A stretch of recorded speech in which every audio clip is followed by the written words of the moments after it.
Hiền á, Hiền điện cho chị Sa kìa. Chị Sa nhìn nhé.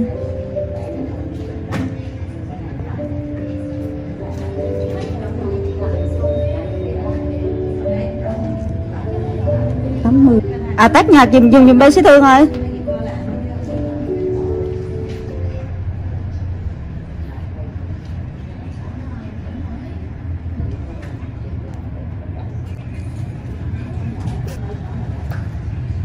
Nè. Đau đào ghê luôn.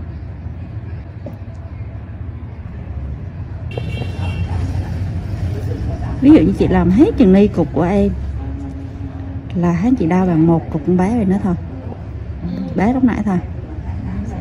Dạ, hắn làm như rất là ít đau, bé kia hắn rất là đau.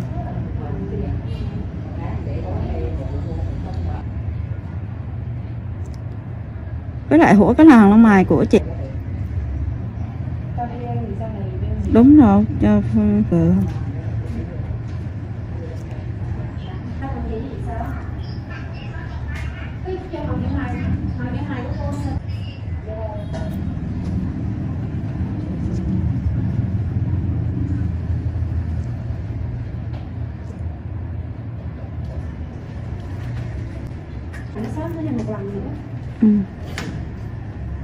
đi sao đấy.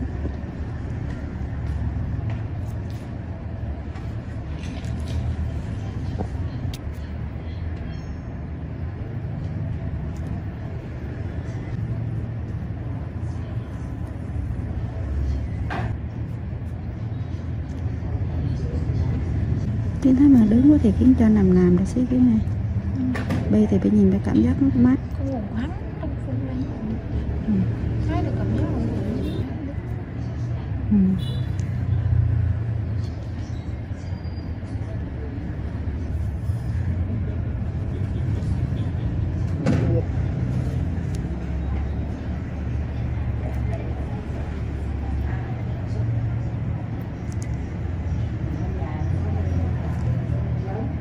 Bé mấy tuổi rồi chị?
Sẽ cho em.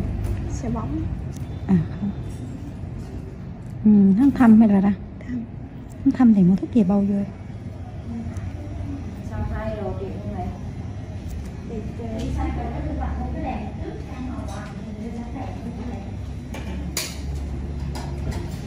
Đang bị thăm à? Thăm thì giờ dùng thuốc vô. Dùng thuốc vô hả?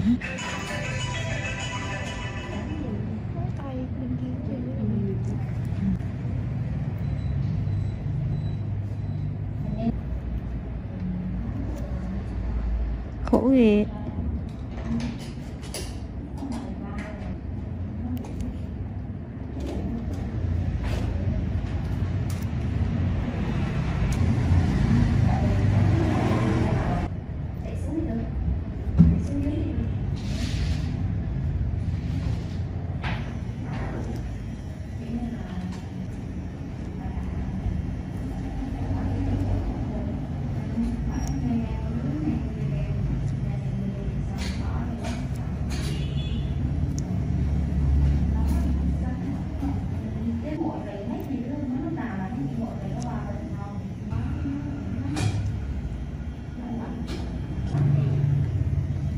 Cái câu mà á giàu lắm.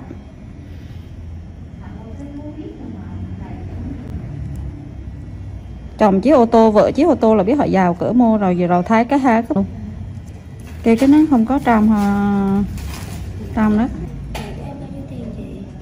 À của em 80 em.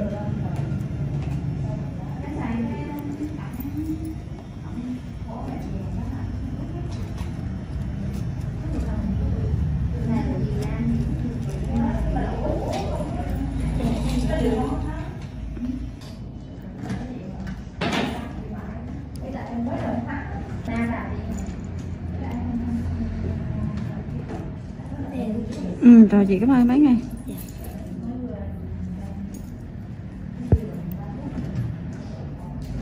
Còn ngủ cổ ăn chưa? Không cần ăn cái bình thường thôi chị.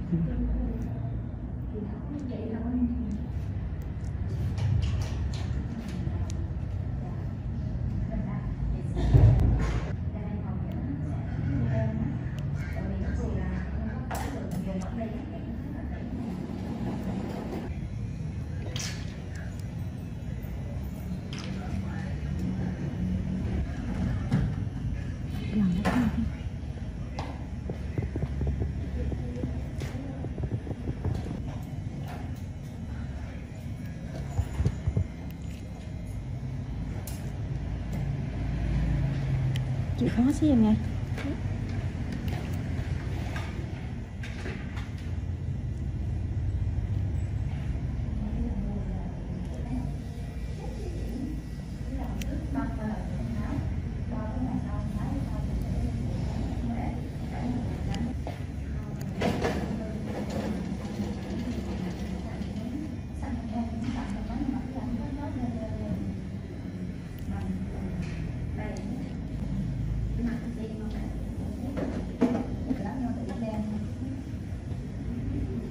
Tiếng nước này Cái là có hai giá tay nó bị dư.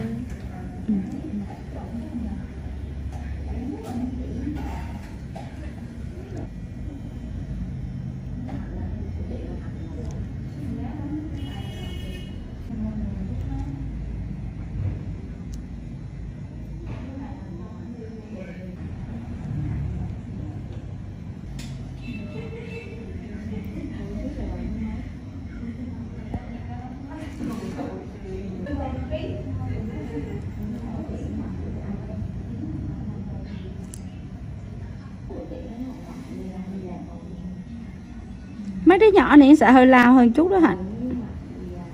Được mấy lần rồi Hạnh? Hạnh đỡ chưa? Ghê đó hả? Lần thứ 4 luôn à? Thôi mạnh quá thì từ từ chứ chưa đủ. Đỡ mà không đủ 80% trở lên là trả tiền lui. Được chưa? Tới cái đủ sung của hắn là Long tưởng đỡ luôn Hạnh. Đúng rồi, người mạnh người yếu chứ. Người mạnh người yếu chứ mấy.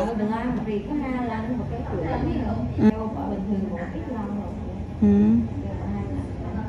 Con chị Nguyễn bán thì cỡ bao?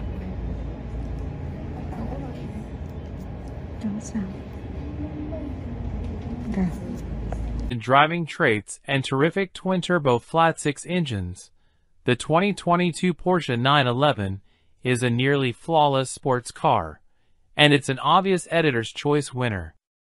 Apart from being too expensive for most enthusiasts, Porsche's iconic 2+2-seater is as immersive as it is versatile.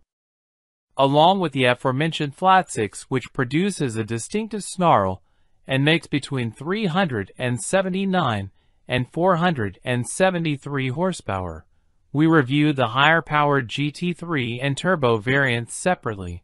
The lineup offers a quick-shifting dual-clutch automatic or a manual transmission and rear or all-wheel drive. The latter ensures its incredible performance can be enjoyed in all 4 seasons. The 911 comes in coupe, cabriolet, reed, convertible, or quasi-convertible Targa body styles. The beauty of the 911 is that its athleticism doesn't diminish its livability. Its ride is surprisingly civil considering its cornering limits and race car-like steering feel. Its interior is roomy up front and can be lavishly appointed, and its driver is treated to a satisfyingly low seating position, but also excellent outward visibility. What's new for 2022? For 2022, the GTS trim level joins the 911 family. Along with a 473 horsepower version of the lineup's ubiquitous twin-turbo flat-six, it's available with an 8-speed automatic or 7-speed manual transmission and rear or all-wheel drive. The GTS is offered in all 3 body styles too. Its most notable features include a specially tuned suspension as well as 20-inch front and 21-inch rear wheels with black center locks as seen on the 911 Turbo. Likewise, the GTS inherits larger iron brake rotors from the top-tier Turbo. There's also a lightweight package that removes the rear seats and adds carbon fiber front buckets, lighter glass, and a rear-wheel steering system. The 2022 911 receives Porsche's latest infotainment software, including new features such as Android Auto. To celebrate 50 years of Porsche design, a limited number, 750, of special edition 911 Targas will be offered. Based on our experience with myriad 911 models, we can confidently recommend the Carrera S. It boasts 64 horses more than the standard Carrera, and we'd be happy with either the engaging manual transmission or the snappier dual-clutch automatic. Those who want to enjoy their 911 year-round, but have to deal with slippery winter conditions can add all-wheel drive for $7,300 if you feel 4 winter tires aren't enough. We're content with the coupe body style, especially since the cabriolet costs almost $13,000 more. We'd also opt for the Sport Chrono package that adds launch control, additional drive modes, and more. The Sport Seats Plus provide more supportive front buckets, and the Sport package adds a lowered suspension and a louder exhaust system. Our selection of upgrades would conclude with ventilated front seat cushions, passive entry, a heated multifunction GT steering wheel, and Porsche's Dynamic Light System Plus that features automatic high beams and headlights that swivel in the direction the front tires are pointed. We'd also recommend taking advantage of the Porsche Experience Center. For $395, plus a $50 damage waiver fee, you will be received coaching and track time in your new Porsche at either the Atlanta or Los Angeles location. If you don't live in those areas, you can travel and book time in one of Porsche's vehicles instead. Prices for those experiences range from as low as $400 to as high as $900 depending on location and model, engine, transmission, and performance. Mounted in the rear of the 911 is a twin-turbo 3.0-liter flat six-cylinder engine. The base Carrera has 379 horsepower, the S pumps out 443 ponies, and the GTS generates 473 horses. While every model comes standard with a ridiculously quick-shifting 8-speed automatic transmission, a sweet 7-speed manual is offered on the S and GTS. The coupe and cabriolet have standard rear-wheel drive, but they can be fitted with all-wheel drive for four-season, high-performance driving. The Targa is all-wheel drive only. We've tested the base Carrera as well as several variations of the more powerful Carrera S, which proved its prowess at the racetrack and its incredible traction in adverse weather conditions. No matter the application, every 911 has astonishing acceleration, especially when the gleefully good launch control is utilized. At our test track, the GTS model bolted to 60 miles per hour in just 2.8 seconds when equipped with the 8-speed automatic. With the 7-speed manual, the 911 GTS delivered a slightly slower 3.2-second result in the same test. Porsche's optional sport exhaust system also helps enhance the experience by providing a fuller engine note. Best of all, the 911 is as comfortable as ever, and also better to drive. Its steering is communicative and brilliantly direct, and the coupe and convertible have increased cornering grip and stability. The ride quality is surprisingly supple, too, despite the 911's amazing body control, which allow drivers to seamlessly switch between relaxed and spirited romps. Fuel economy and real-world MPG. With EPA ratings of 18 miles per gallon city and 25 highway, the Carrera S with the manual transmission is the most fuel-efficient 911. However, other 911 models' fuel economy estimates don't drop much farther from those figures. On our 75 miles per hour highway route, a Carrera and Carrera S, both equipped with automatics, earned impressive results of 33 and 30 miles per gallon, respectively. For more information about the 911's fuel economy, visit the EPA's website. Interior, comfort, and cargo. The 911's interior continues to look sophisticated rather than complicated, with a mix of buttons, knobs, and touchscreen controls, and, for the first time ever, a large center cup holder. The gauge cluster also deviates from history, ditching the mainly analog instruments for mostly digital ones. While these screens have some user experience issues and can be blocked by the steering wheel, the central tachometer still uses a physical needle that follows the engine's revs towards its heavenly 7,400 RPM redline.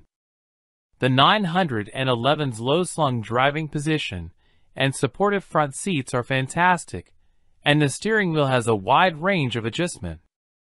We only wish Porsche used less piano black trim on the center console, provided more interior cubby storage, and gave this icon of a car a grander shifter than the stubby flipper that comes on automatic-equipped models. Although the 911 continues to offer seating for up to 4 in theory, the tiny back seats remain as hostile to adults as they were when 911s first hit the road in the mid-1960s. Infotainment and connectivity. Every 911 is outfitted with a 10.9-inch touchscreen integrated into the middle of the dashboard. In addition to voice commands and buttons on the steering wheel, the center screen also features rotary push-button controls on the console. The infotainment system supports a Wi-Fi hotspot, wireless Apple CarPlay, and wired Android Auto.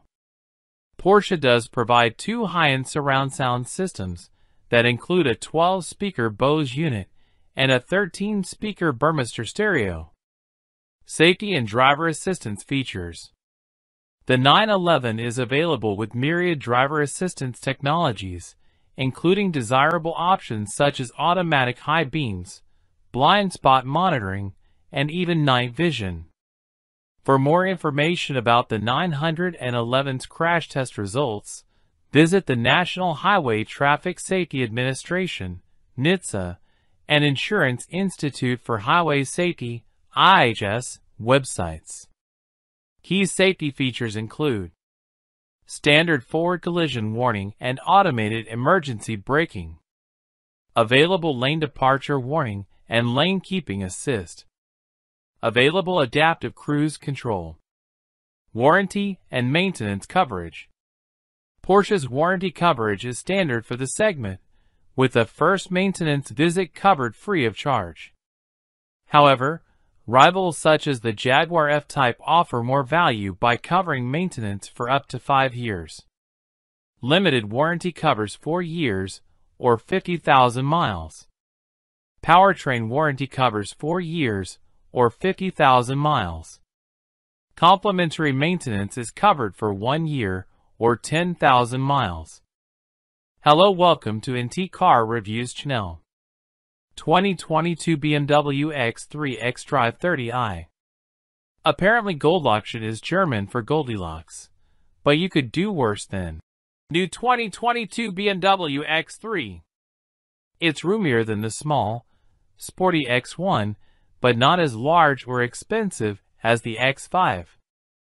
There's a reason X3s are the best-selling BMW. In some years, they're not just the best-selling SUV, but these bad boys have also been known to outsell the ever-popular 3 Series sedans. We spent a year in the X5, and were suitably impressed by its 3.0-liter turbocharged 6-cylinder and technology offerings. The X3 has the smaller engine and most of the tech. Can it deliver similar results? What did we get? We got a 2022 BMW X3 xDrive 30i 5-seater SUV with a starting MSRP of $45,700. In BMW speak, xDrive means all-wheel drive, AWD, which bumps up the overall cost from the base xDrive 30i model. The 30i references the entry-level engine. In this case, that engine is a 2.0-liter turbocharged 4-cylinder, 248 horsepower, 258 lb-ft of torque. The EPA says it's good for 24 miles per gallon combined, 21 city/28 highway. Between us, I started daydreaming after typing AWD. I've wanted to learn to snowboard ever since fracturing multiple bones last time I hit the slopes in high school, and I can't wait to drive this X3 to the mountains. Standard equipment highlights include an 8-speed automatic transmission, stability and traction control, Apple CarPlay and Android Auto compatibility, iDrive 7.0 with voice controls, a power tailgate, a rear-view camera, and LED headlights. It also has a long list of driver assistance features such as forward collision, lane departure, and blind spot warning systems. Adding the premium package cost $3,450 and gave us a heated steering wheel, lumbar support, heated front seats, a head-up display, a panoramic sunroof, and the ever-popular gesture control. We'll be flicking our fingers at the stereo in no time. I'm told Tanzanite Blue 2 Metallic is named for the gemstone found only in Tanzania.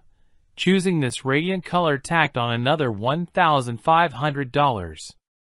The microchip shortage led BMW to delete both the BMW digital key and passenger lumbar support. Those features, though dearly missed, saved us $80 and $175, respectively. The destination charge, however, tacked on $995, bringing our total to $51,390. Why did we get it? The X5 really impressed the Edmunds staff. Getting a chance to drive it's more popular and more economical, yes, it's still a BMW, you don't have to tell me. Sibling is an intriguing proposition. This is the best-selling vehicle BMW produces, better than both the X5 and 3 Series sedan. If we need another reason, well, we haven't had one in our long-term test fleet since the 2012 model year. We're talking Heat Thunder NBA Finals, which I hate to mention was a literal decade ago now. So follow us on our 12-month test drive of BMW's latest offering in the small luxury SUV segment. We'll see how the X3 xDrive 30i stacks up against other trim levels like the rear-wheel drive X3 xDrive 30i or high-performance X3 M40i. We also look forward to comparing it to its top rivals, Audi Q5, Acura RDX, Genesis GV70, Mercedes-Benz GLC, and Porsche Macan. Of course, there will also be plenty of feedback from our daily routines. We smashed our previous fuel economy records thanks to a long road trip. File under EPA SHMEPA. That's 31.7 miles per gallon at the pump from DuPont, Washington, 92 octane. I will note for science, to Redding, California, average speed 70.5 miles per hour. EPA says 28 highway for X3 2.0 AWD. Check out that range, 539.8 miles. Diesel who? Josh Sadlier, Director, Content. Another note for my LA to Seattle Odyssey in the X3, cranking up the average speed to 75.8 miles per hour thanks to higher speed limits on I-5. I still saw 29.2 miles per gallon at the pump over the course of 452 miles. Again, the EPA says 28 miles per gallon highway for this thing. It's quite remarkable that I did better than that at 76 miles per hour. BMW still got that special sauce in the engine room. Josh Sadlier, Director, Content. How's the fuel economy 10,000 miles in? Overall, not bad. We're right at the EPA estimated number. Here's what one of our contributors had to say. I had a trip from LA to Santa Barbara to Paso Robles and snagged the X3. Upon returning, I logged 438.9 miles and needed 16.327 gallons to top off the tank. That figures out to 26.9 miles per gallon. The EPA estimates highway mileage at 28 miles per gallon, which would seem plausible if traffic were flowing at 65 miles per hour and there were no steep grades to climb. Overall, it's a solid SUV for road trips, but it'd be a lot better if it had adaptive cruise control. I'm surprised that our test vehicle didn't have it, since it seems to be standard equipment on cars that cost a lot less than the X3. Mark Takahashi, Senior Reviews Editor. 2022 BMW X3 xDrive 30i, Maintenance. We'll keep you posted on our X3's maintenance, from the routine to the not-so-routine. Maintenance Summary. Total routine maintenance costs. Additional maintenance costs. Warranty repairs. Non-warranty repairs. Scheduled dealer visits 1. Unscheduled dealer visits. Days out of service 0. Breakdown stranding driver. Total body repair costs. The X3 asked for its first oil change just shy of 11,000 miles, which felt like a long time to wait for a first service. But you'll never hear me complain about a low-maintenance vehicle. A quick trip to Valley BMW in the Central Valley of California took care of the job, which included the oil change, an inspection, and a standard scope service, which is just a fancy way to say diagnostic check, which also kinda sounds like an inspection to me. Anyway, that was all covered by the warranty. Oh, and they washed the car, which is great, because this puppy is a bug magnet. Pretty good? 2022 BMW xDrive 30i, Technology. Even the base X3 comes loaded with technology, and we're going to test it.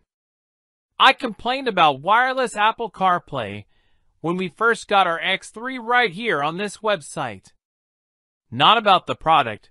I love the product, but it was buggy to the point of uselessness. Since my gripes, it appears an over-the-air update has just about fixed the problems. Lag, spotty connectivity, you name it, the X3 had it. I love the convenience of getting in the car, tossing my phone in the center console, and getting on my way, and wireless CarPlay, when it works, is a game changer. Jake Sundstrom, editorial assistant. I had heard that some of my coworkers had issues connecting their iPhones to our BMW X3 via wireless Apple CarPlay. I am therefore pleased to report, as of March 2022, that a recent iDrive system update has seemed to have remedied the situation. I drove our X3 for about 2 weeks straight and didn't experience any connection glitches or reboots. The response time, when you, say, click to skip to the next music track and have that track actually play, is slower compared to when connecting by way of a USB cord, but I've experienced that in other cars with wireless CarPlay too. Brett Romans, Senior Editor, Written Content. 2022 BMW xDrive 30i, Performance. Yes, it's an SUV, but it's still a BMW, right? How does it drive? It isn't a 3 Series, but the X3 certainly feels nimble on curvy roads, and there is a noticeable difference between driving it and its larger sibling, the X5. If you're deeply concerned about tearing up country roads before buying an SUV, perhaps wonder if the class of vehicle is the problem and not the model. But alas, a soapbox for another day. Jake Sundstrom, editorial assistant. The BMW gets up to speed with ease and takes to the curves better than most other comparable SUVs. Unfortunately, I don't think it does slow very well. I tend to perform limo stops, where you try to come to a complete stop without really feeling it stop completely.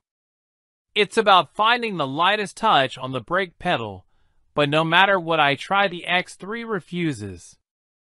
As I roll towards a stop with featherlight brake pedal pressure, the smooth deceleration is inelegantly interrupted by some noticeable downshifts that cause some lurches. Then, just as the car is about to come to a stop, the brake pads grab the rotors, resulting in an even more noticeable lurch. It's not ideal, nor is it a deal breaker, but I would have expected a luxury car to be able to stop more smoothly, even if it is sporty and fun. Mark Takahashi, Senior Reviews Editor. Any thoughts on the steering? The steering in this X3 leaves me with mixed feelings. I really enjoy driving around town thanks to its small dimensions, tight turning radius, and overall maneuverability. On the highway, it's a different story. The steering wheel is numb off-center. So after a short time on a straight road, with the steering wheel pointed dead ahead, the car drifts slightly.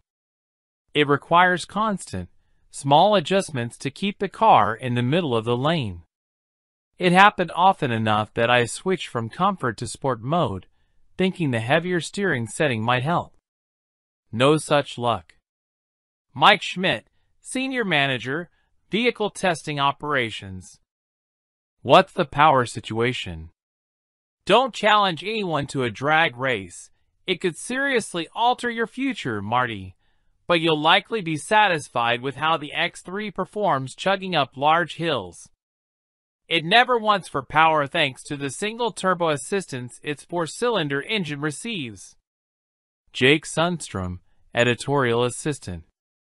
Typically, I'm firmly in the more motor camp, and there's no doubt that the X3's optional turbocharged 6-cylinder engine, specified in the M40i variant and boasting 382 horsepower, is a peach.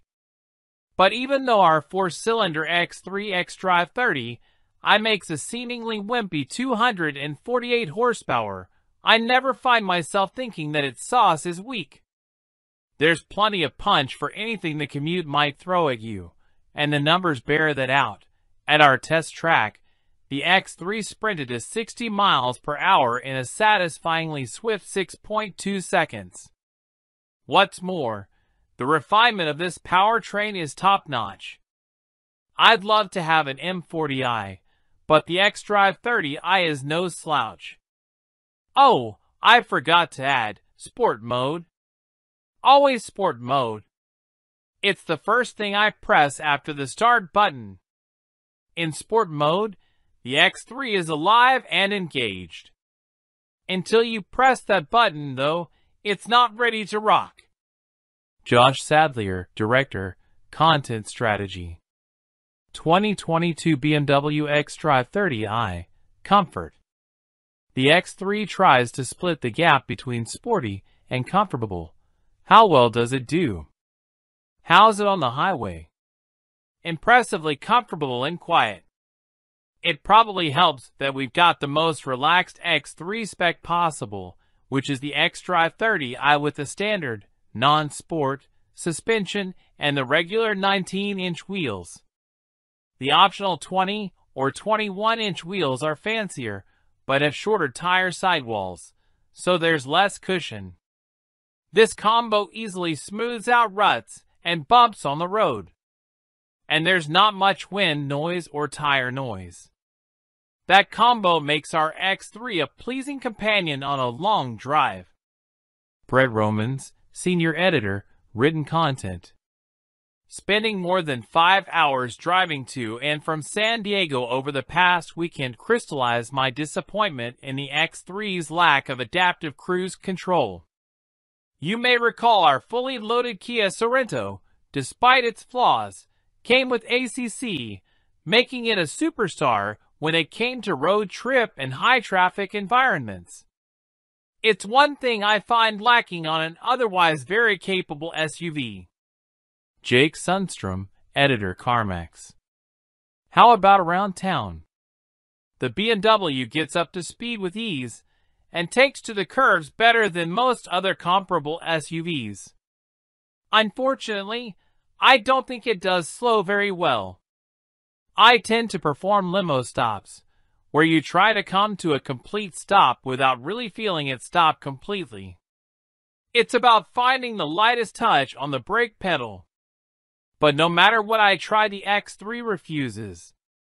As I roll towards a stop with featherlight brake pedal pressure, the smooth deceleration is inelegantly interrupted by some noticeable downshifts that cause some lurches.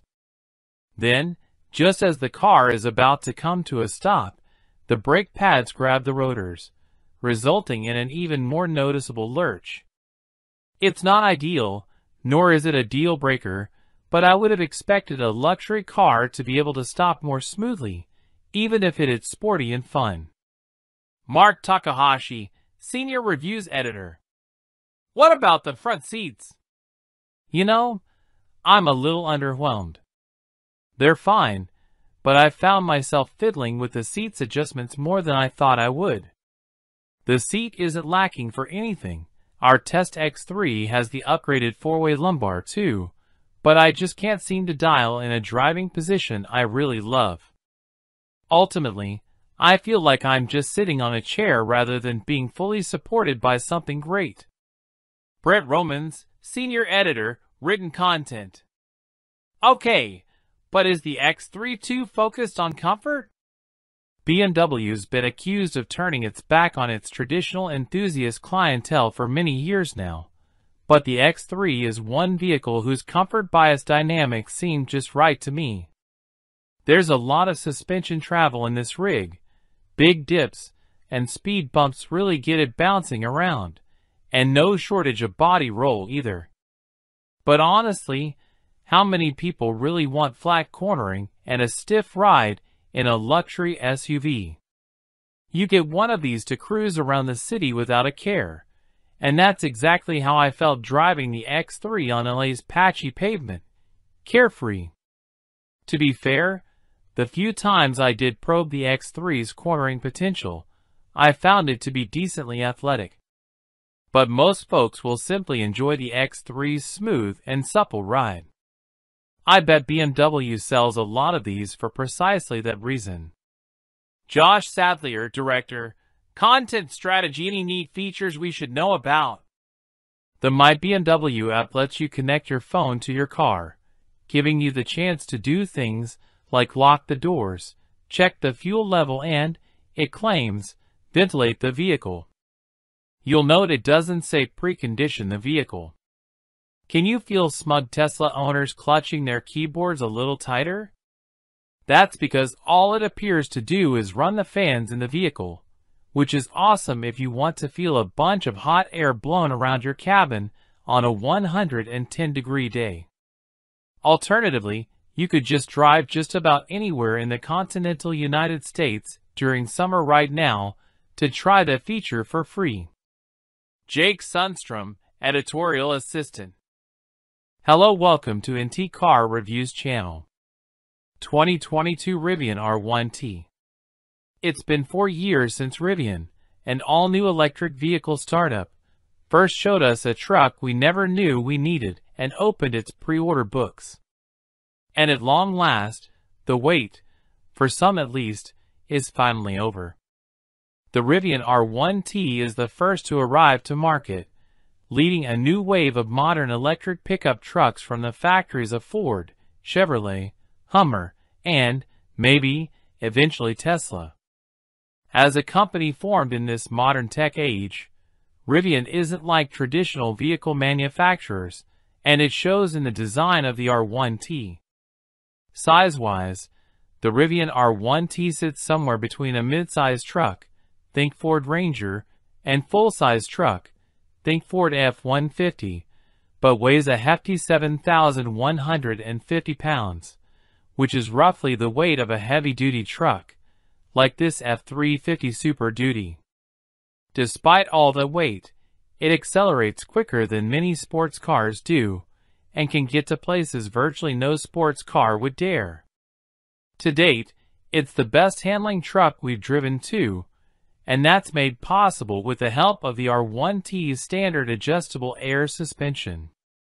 It can raise and lower the entire body by as much as 6.5 inches, perfect for clearing rocks and fording streams off-road or for hunkering down, like a lowrider, to turn a corner on-road. Its incredible versatility doesn't end there. An innovative gear tunnel between the truck bed and passenger cabin provides a ton of storage, 11.7 cubic feet. An immense front trunk, 11.1 cubic feet, takes the place of where an engine would sit, instead offering heaps of grocery space. And if you want to do actual truck things, the bed has a hefty payload capacity of 1,760 pounds, and you can tow up to 11,000 pounds. As cool and impressive as any of these numbers are, we want to know if this truck can actually deliver when put to the test. Which tests? All the tests. So we bought one, and we'll do with it what we please.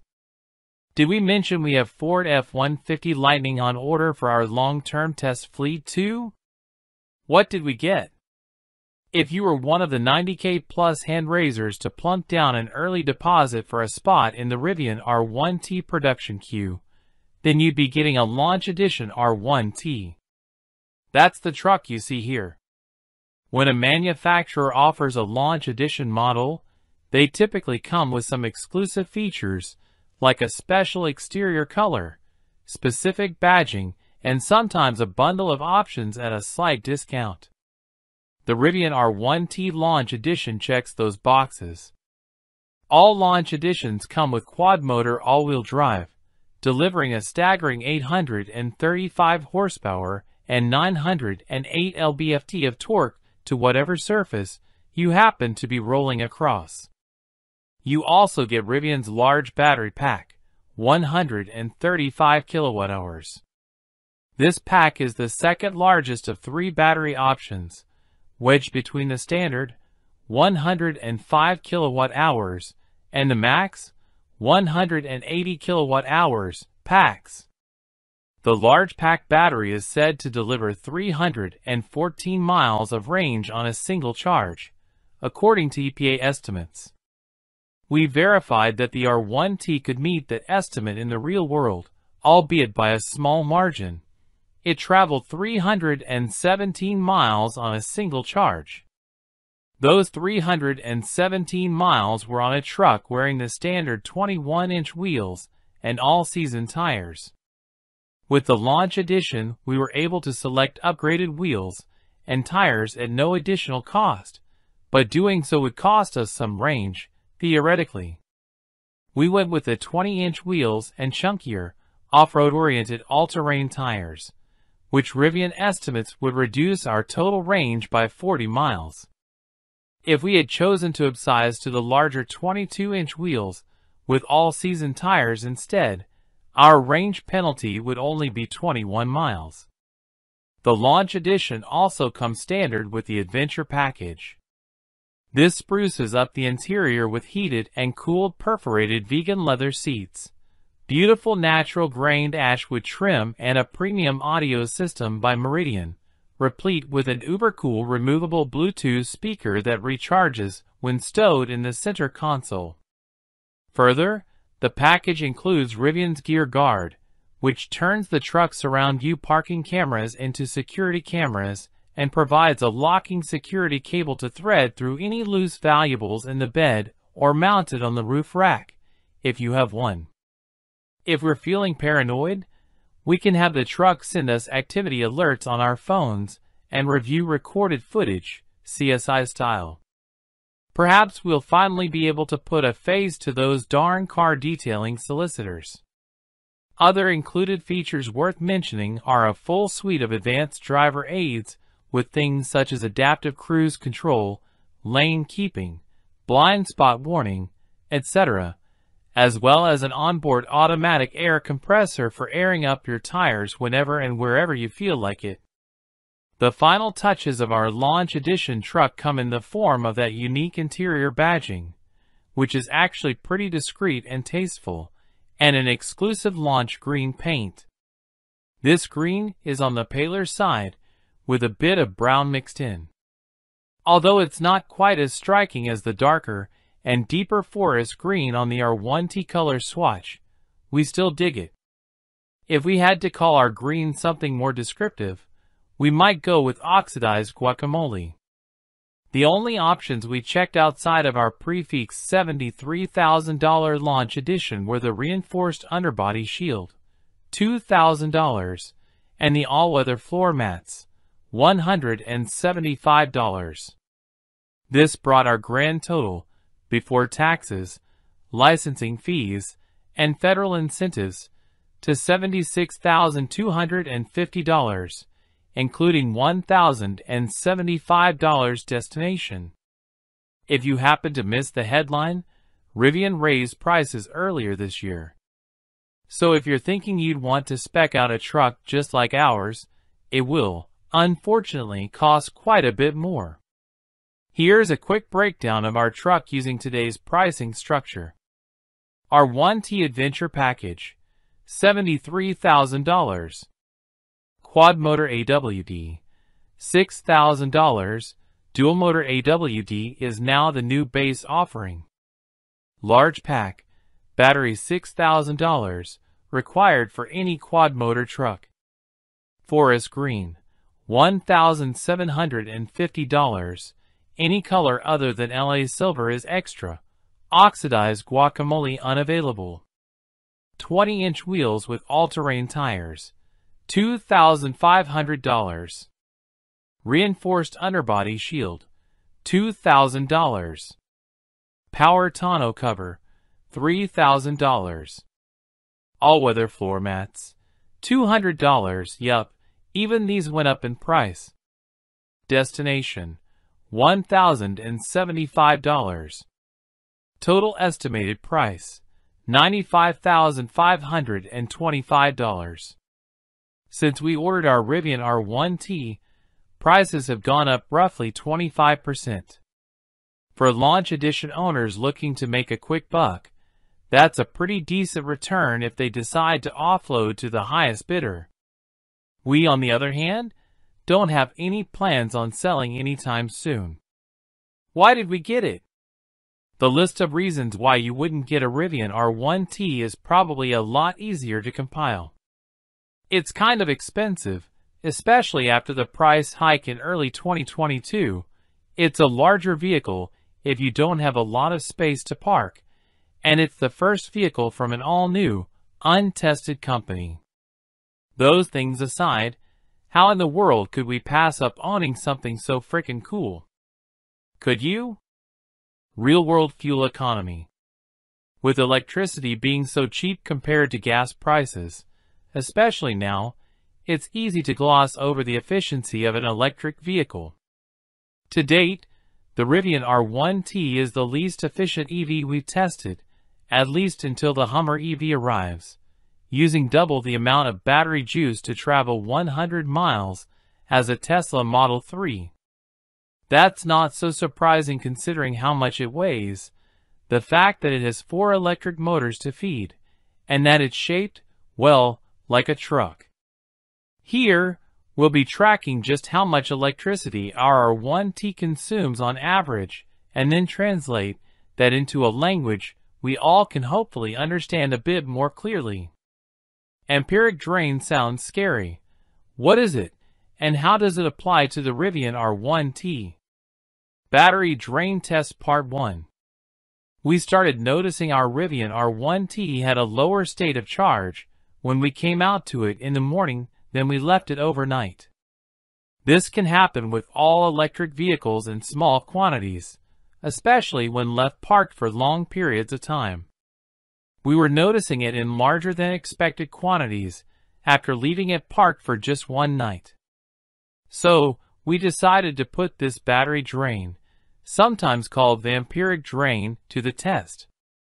After leaving the R1T parked, and presumably very lonely, for 6 days we checked back in on our $75,000 truck. So, the truck dropped from a 71% state of charge all the way down to 51% after sitting idle for 6 days. Electric vehicles like the R1T are, of course, not exactly just sitting.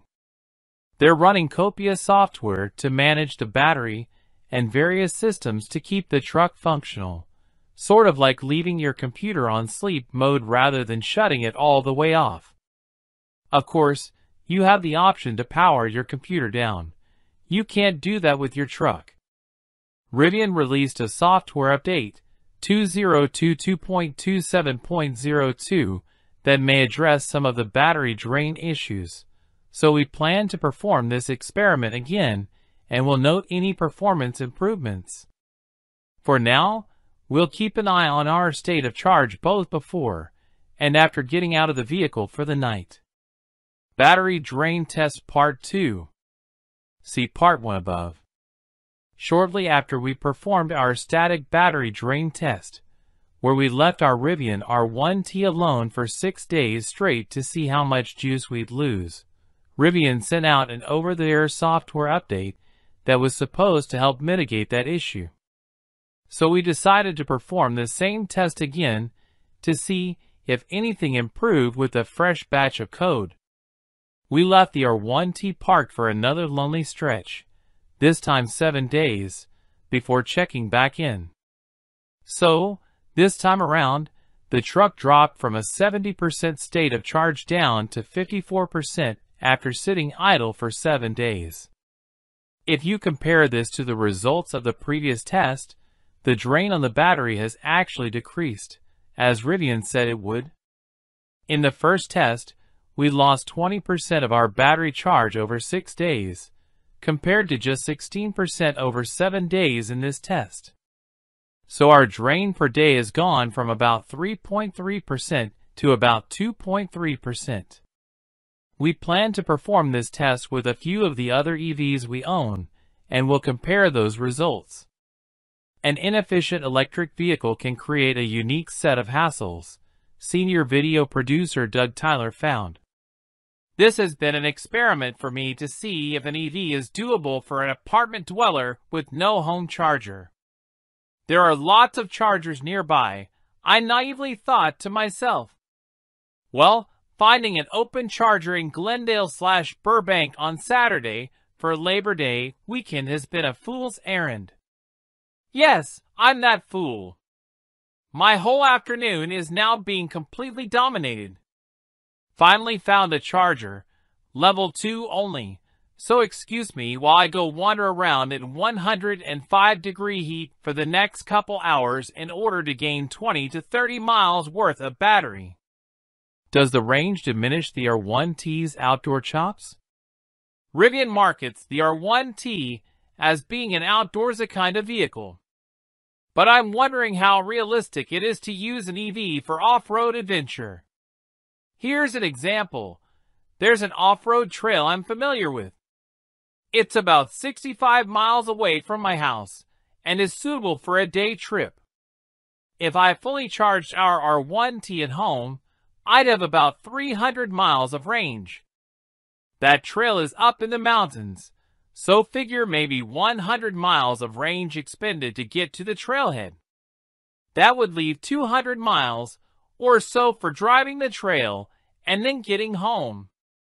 There is a DC fast charging station along the route home, so I could use that to free up more range on the trail. It seems feasible. But I'm also a little chicken because I don't know how much range I'd use on the trail. Rivian's specific outdoor charging stations, the Adventure Network, seems like a cool idea, but as of October 2022, there are only 6 stations operating nationwide, 5 in California and 1 in Colorado. Hello, welcome to TB Car Reviews channel. 2023 Infiniti QX50. The 2023 Infiniti QX50 struggles against its luxury-grade classmates despite pleasant looks and stylish interior. Infiniti's compact SUV is compromised by a lackluster complex, variable compression turbocharged 4-cylinder, which fails to deliver the promised advantages in fuel economy or performance.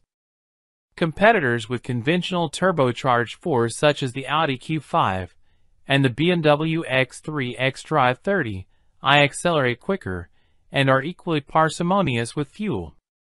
Dynamically, the QX50 skews toward comfort rather than sportiness, which should be a non-issue for most buyers.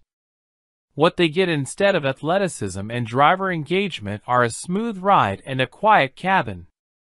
The QX50 delivers stylish looks and an upscale interior ambience, but it lacks the substance needed to thrive against its top-ranked competitors. What's new for 2023? The 2023 QX50 carries over from the previous model year mostly unchanged, but a new Sport model replaces the essential trim in the middle of the lineup. The Sport name may be a bit of a misnomer since it adds no performance-enhancing features, but it looks sharp with gloss black exterior trim and dark-painted 20-inch wheels. The cabin gets semi-aniline leather upholstery and a 12-speaker Bose stereo.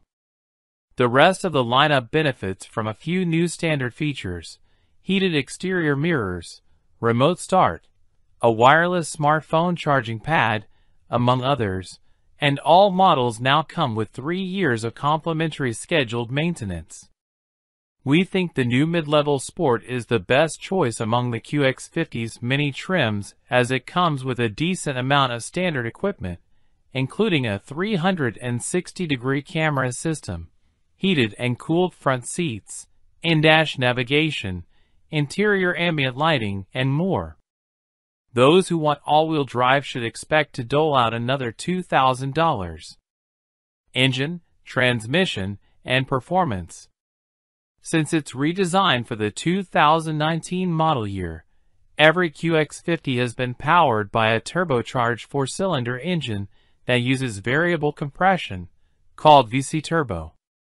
The engine makes 268 horsepower and 280 pound-feet of torque and pairs with a continuously variable automatic transmission, CVT, that directs power to either the front or all four wheels. The engine seamlessly swaps between high compression during steady cruising and low compression during hard acceleration. While it never exhilarates when the pedal hits the metal, only those seeking a seriously quick crossover will be disappointed.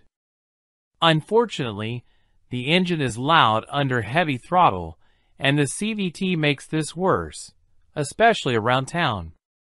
The Infiniti prioritizes comfort and luxury, with a compliant ride that is composed on rough roads and smooth on the highway. While the steering wheel provides little communication with the road surface, it has accurate reactions and light effort. Unfortunately, the Infiniti's soft brake pedal operates inconsistently. This leads to more than one shoddy stop in rush hour traffic, where the QX50's nose dives forward under heavy braking. Still, it only needed a competitive 164 feet to stop from 70 miles per hour in our emergency braking test. Fuel economy and real-world MPG. Despite a so-called revolutionary engine touted as maximizing both power and fuel economy, our test vehicle was less efficient than advertised during real-world testing. The front-wheel drive QX50 is rated at 23 miles per gallon city and 29 highway, while the all-wheel drive version has estimates of 22 miles per gallon city and 28 highway. All these estimates align with the similarly equipped BMW X3 and Volvo XC60, but that's disappointing when you consider the VC turbo engine is intended to be more efficient than traditional alternatives. The last all-wheel drive QX50 we tested on our 75 miles per hour fuel economy route, part of our extensive testing regimen, fell short of its highway estimate and returned 27 miles per gallon in the real world. For more information about the QX50's fuel economy, visit the EPA's website. Interior, comfort, and cargo. Inside, the QX50 can be fitted with quilted leather seats, wood interior trim, and a faux suede headliner. However, these upscale appointments are available only on the most expensive model. Still, every QX50 has a comfortable and quiet cabin that includes a spacious second row with reclining seat backs that prove to be a highlight of the 2019 QX50 that we had in our long-term test fleet. The QX50 has 31 cubic feet behind the back seat and up to 65 cubes with the 60-40 split folding rear bench folded flat. We managed to fit 9 carry-on suitcases with the seats up and 22 with them down. Both results were 2 more than the X3 held. While our top-of-the-line test vehicle had the motion-activated power liftgate, none of the lower trims has this useful feature. Infotainment and connectivity. The dual touchscreen infotainment system will bother some more than others. We also were annoyed that the heated steering wheel and custom drive mode settings are only accessible through this interface. While we appreciated the familiar volume knob, the rotary controller on the center console only operates the top screen. Every model has Android Auto, wireless Apple CarPlay, and a subscription-based Wi-Fi hotspot. Both 12 and 16 speaker Bose stereo systems are available, as is mobile Wi-Fi hotspot. Our test vehicle did have several power points, with 3 USB ports up front and multiple 12-volt outlets, including one in the cargo area. Safety and driver assistance features. Every QX50 has a host of standard driver assistance technology that includes lane departure warning and lane keeping assist. For more information about the QX50's crash test results, visit the National Highway Traffic Safety Administration, NHTSA, and the Insurance Institute for Highway Safety, IHS, websites. Key safety features include standard forward collision warning and automated emergency braking, standard blind spot monitoring and rear cross traffic alert, standard adaptive cruise control with stop-and-go technology, warranty and maintenance coverage. Although many luxury brands offer complimentary scheduled maintenance, Infiniti does not. It does provide competitive limited and powertrain warranties, along with 4 years of roadside assistance. Limited warranty covers 4 years or 60,000 miles. Powertrain warranty covers 6 years or 70,000 miles. Complimentary maintenance is covered for 3 years, regardless of vehicle mileage. Hello, welcome to TB Car Reviews channel. 2022 Fiat 500 Electric. The Fiat 500 Electric lands in Australia next year, so we drive an overseas example to see what it's all about. Fiat has become a car maker a critic might compare to one of those graying musical acts that keeps touring but hasn't come up with any new material worth listening to in yonks, and is simply milking its back catalog for all it's worth. The Mazda MX-5-based 124 Spider was a likable, but ultimately forgettable cover album. And the Fiat 500X was an unimaginative and somewhat cynical reinterpretation of old material. Meanwhile, endless new variations on the 500 city car have kept the fans entertained. But at long last, Fiat may just have a worthy comeback album on its hands. Sure, the all-new, all-electric 500 has a familiar name and, from a distance, looks familiar, but don't let that fool you.